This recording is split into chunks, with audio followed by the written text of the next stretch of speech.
j'ai multiplié petit à petit par 100 la puissance d'une voiture électrique pour enfants. Pour voir à quel moment elle ou moi on allait craquer.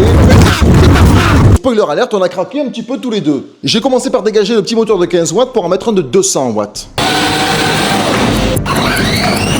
Et c'était un petit peu mieux, mais bon, j'ai décidé de rajouter un autre moteur pour passer à 400 watts.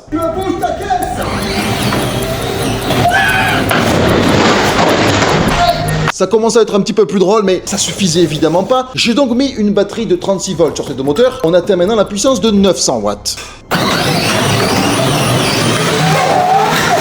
Et c'est même pas là que ça devient le plus débile. On commence à avoir pas mal de puissance, mais je me suis dit tant qu'à faire, on remplace tout et on met un moteur de 1800 watts. On a maintenant multiplié la puissance par 100, mais le problème qu'on a, c'est qu'on va pas tester ça dans mon salon. C'est là où ça commence à partir en cacahuète. Donc j'ai décidé de sortir pour aller tester la puissance. On commence par faire un premier test off-road, et ensuite on va tester la vitesse max. Et c'est là que les choses se sont un petit peu compliquées pour elle et pour moi. Ça envoyait pas mal, même si j'ai décidé de me jeter d'en haut d'une pente et de me casser la figure.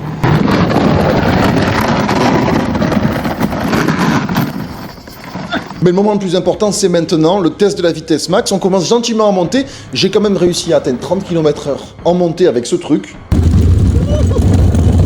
Et il a fallu que j'aille trop loin, et là c'est le moment de tester la vitesse max dans une petite descente. Abonne-toi parce que là, niveau dinguerie, je suis au minimum. T'es pas prêt pour les prochaines inventions.